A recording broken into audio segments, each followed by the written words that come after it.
नमस्कार, मैं डॉक्टर सौरभ शर्मा, सह आचार्य इतिहास। पूर्व के अध्यायों में हम लोग सिंधु सरस्वती सभ्यता के नामकरण, विस्तार, उत्पत्ति एवं निर्माता आदि का अध्ययन कर चुके हैं।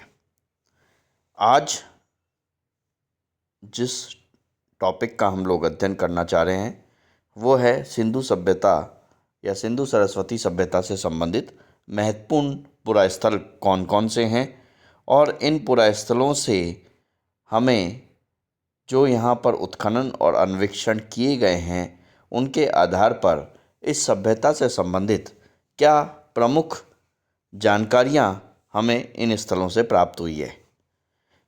यहाँ मैं ये स्पष्ट कर देना चाहता हूँ कि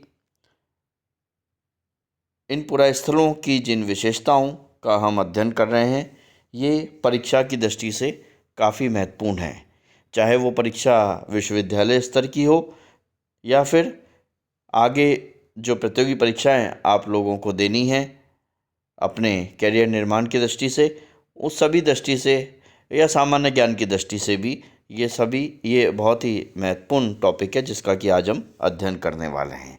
तो हम जो प्रमुख पुरास्थल हैं उनके बारे में हम एक एक करके चर्चा करेंगे। सर्वप्रथम हम बात करते हैं सर्वाधिक चर्चित पुरास्थल मोहनजोदड़ो। मोहनजोदड़ो की भौगोलिक स्थिति के बारे में चर्चा की जाए तो भौगोलिक अवस्थिति के हिसाब से देखा जाए तो मोहनजोदड़ो सिंधु नदी के दाहिने किनारे पर स्थित है और पाकिस्तान, जो वर्तमान पाकिस्तान का सिंध प्रांत है, उसके लाड़काना ज़िले में इसकी स्थिति आती है। तो विशेष रूप से ध्यान रखा जाए, परीक्षा में पूछ लिया जाता है कि मोहनजोदड़ो वर्तमान में कहाँ पर स्थित है, तो आपको ये ध्यान होना चाहिए कि पाकिस्तान के सिंध प्रांत के लाड़काना ज़िले में मोहनजोदड़ो स्थित है।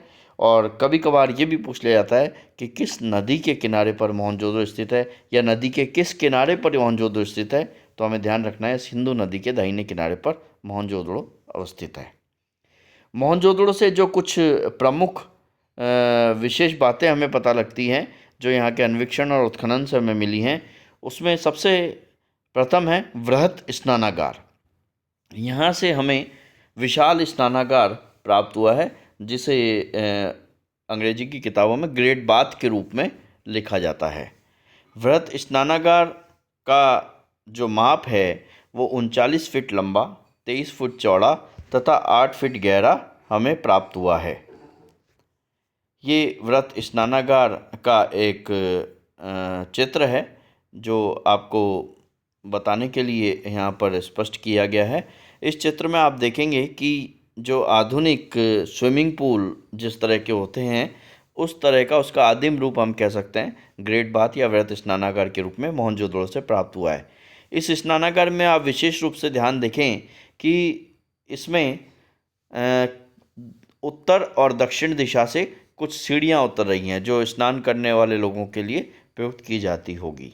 इसके अलावा इसका जो ढाल है वो दक्षिणी पश्चिमी दिशा में दिया गया है और दक्षिणी पश्चिमी किनारे पर यहाँ पर एक नाली बनी हुई है जो सामान्यतः निकास द्वार के रूप में काम करती होगी। आप यहाँ पर यह भी ध्यान रखें कि इसकी जो चारों तरफ की दीवारें हैं वो त्रिस्तरीय बनाई गई थी, मतलब 3 स्तर की दीवारें थी जिससे पानी का बाहर लीकेज नहीं हो।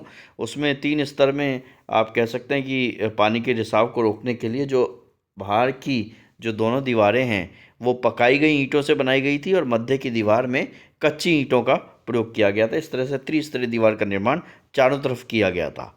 और जो फर्श है वो खड़ी हुई ईंटों का बनाया गया है जिसमें खड़ी हुई ईंटें लगाई गई हैं और उनको जिप्सम की सहायता से जोड़ा गया। सीमेंट उस समय प्रचलन में नहीं था, सीमेंट का आविष्कार नहीं हुआ था, तो उस समय जिप्सम का प्रयोग ये लोग ईंटों को जोड़ने के लिए कर रहे थे।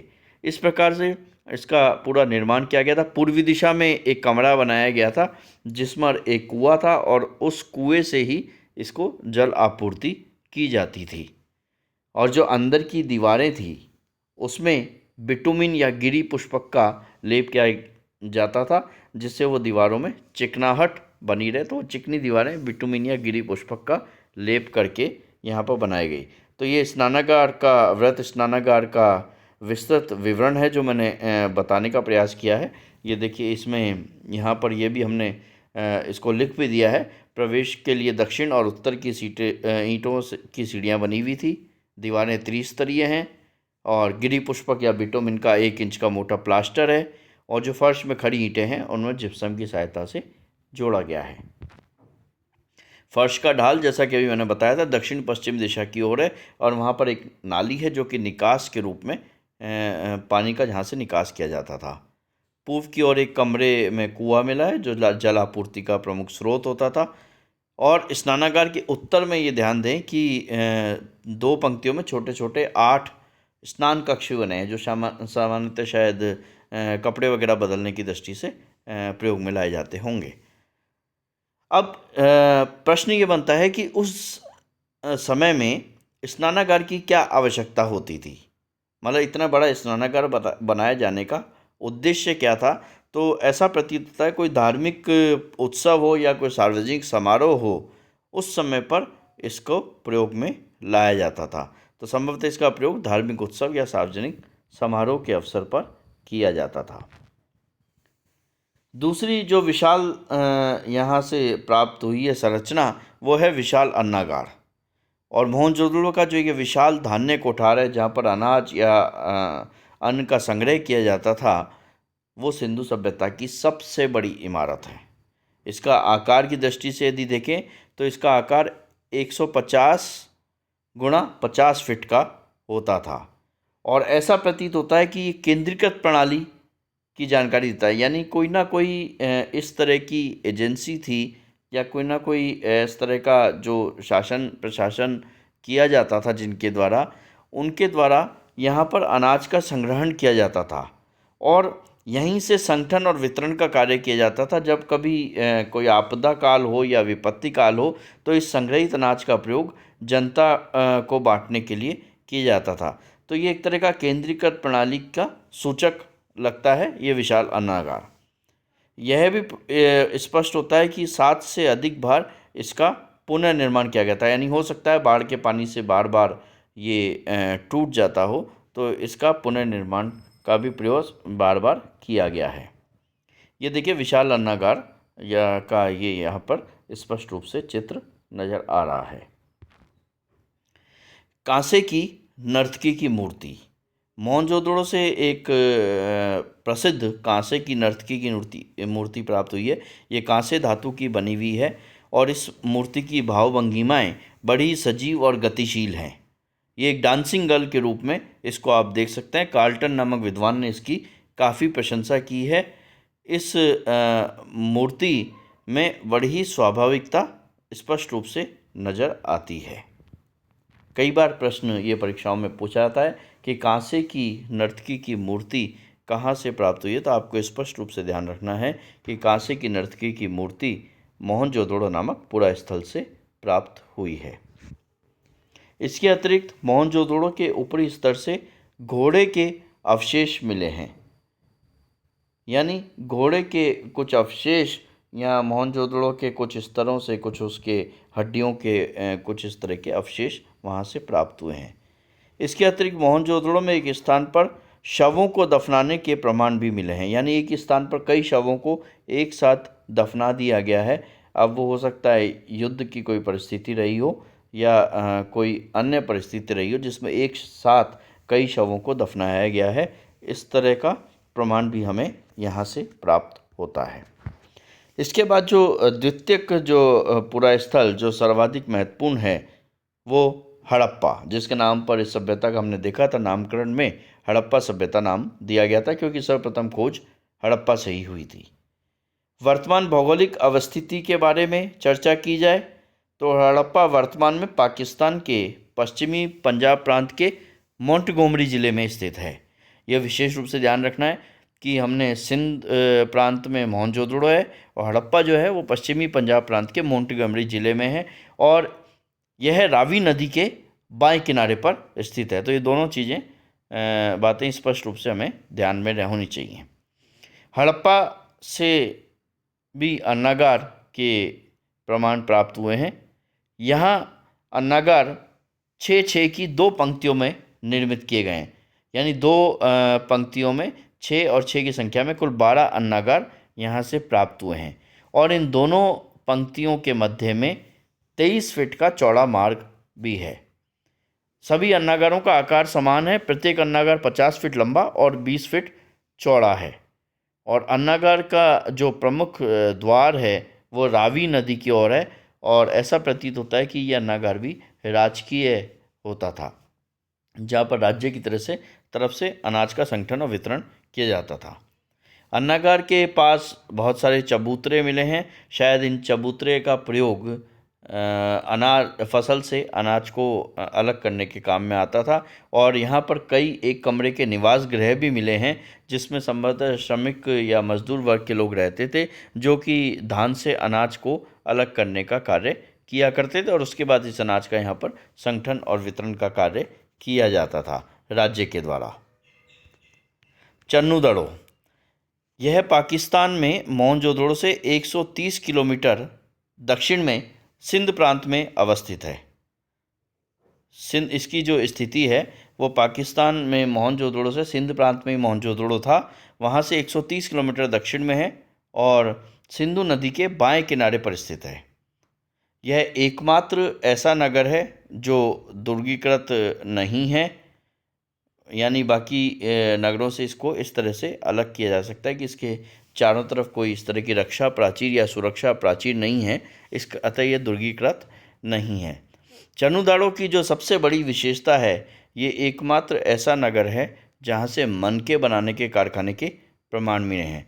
यानी जो मनके बनाए जाते थे, जिनका प्रयोग आभूषणों में किया जाता था, उनको बनाने का कारखाने जो हैं वो यहाँ से प्राप्त हुए हैं। इसके अतिरिक्त यहाँ पर सोने, चांदी, टिन तथा तांबे के काम करने वाले शिल्पकारों के भी साक्ष्य मिले हैं। यानी ये कार्य करने वाले जो शिल्पकार होते थे वे यहाँ पर निवास किया करते थे। इस तरह की उनके कॉलोनीज़ थी या इस तरह के उनके निवास स्थान थे, जो एक ही जगह पर संगठित होकर के ये लोग रहा करते थे। इस प्रकार के प्रमाण चन्नूदड़ो से प्राप्त हुए हैं। इसके बाद जो प्रमुख पुरा स्थल है जिसके बारे में हम चर्चा करेंगे वो है कालीबंगा। कालीबंगा हमारे लिए वैसे भी ज़्यादा महत्वपूर्ण हो जाता है क्योंकि कालीबंगा राजस्थान से प्राप्त पुरा स्थल है, राजस्थान का प्रमुख पुरा स्थल है, जो कि उत्तरी राजस्थान में हनुमानगढ़ जिले में मृत घग्गर नदी के किनारे पर स्थित है, जो कि पुरानी सरस्वती नदी, प्राचीन विलुप्त सरस्वती नदी की सहायक नदी है मृत घग्गर नदी, उसके किनारे पर कालीबंगा स्थित है। कालीबंगा का अभिप्राय होता है काले रंग की चूड़ियाँ। यहाँ से बहुत सारी काले रंग की चूड़ियाँ प्राप्त हुई है। उस आधार पर इस स्थल का नाम ही कालीबंगा रखा गया है। कालीबंगा की विशेषता है कि यहाँ से हड़प्पा कालीन अवशेष तो मिले ही हैं, लेकिन हड़प्पा पूर्व काल के भी बहुत सारे उदाहरण यहाँ से हमें प्राप्त होते हैं। कालीबंगा शहर के जो दोनों भाग हैं, पश्चिमी स्थल या पूर्वी स्थल, जो नगर नियोजन की दृष्टि से दो भाग सिंधु सभ्यता में किए जाते थे, वो दोनों ही भाग, ऊपरी तथा निम्न दोनों ही भाग यहाँ पर प्राप्त होते हैं कालीबंगा से। यहाँ हड़प्पा पूर्व काल से लकड़ी के हल के भी साक्ष्य मिले हैं, जिसके आधार पर यह कहा जा सकता है कि राजस्थान के खेतों में तत्कालीन समय में हल का प्रयोग किया जाता था। इसके अतिरिक्त यह एकमात्र ऐसा स्थल है जहाँ से जुते हुए खेत के साक्ष्य भी हमें प्राप्त हुए हैं, जिससे पता लगता है कि उस काल में राजस्थान में कालीबंगा नामक स्थान पर खेतों में हल का प्रयोग कृषि उत्पादन के लिए किया जा रहा था। इसके अतिरिक्त यहाँ से कुछ अग्निकुंड भी प्राप्त हुए हैं, जो संभवतः ऐसा लगता है कि बलि प्रथा और यज्ञ प्रणाली का यहाँ पर प्रचलन था। पशुओं की बलि के कुछ प्रमाण मिले हैं। इस तरह के कुछ हड्डियाँ मिली हैं जिनके आधार पर कहा जाता है कि उनको पशुओं की बलि दी जाती थी।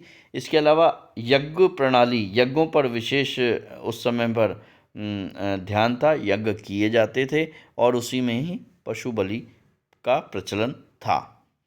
इसके अतिरिक्त यहाँ से एक धुरी वाले ठोस पहिए के अवशेष भी मिले हैं। जिसके आधार पर ऐसा लगता है कि किसी न किसी वाहन में इन पहियों का प्रयोग किया जाता था। आवागमन की दृष्टि से यहाँ पर एक धुरी वाले ठोस पहिए का प्रमाण मिलना महत्वपूर्ण है।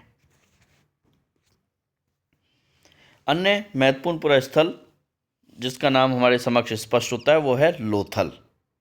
लोथल की अवस्थिति वर्तमान भारत में गुजरात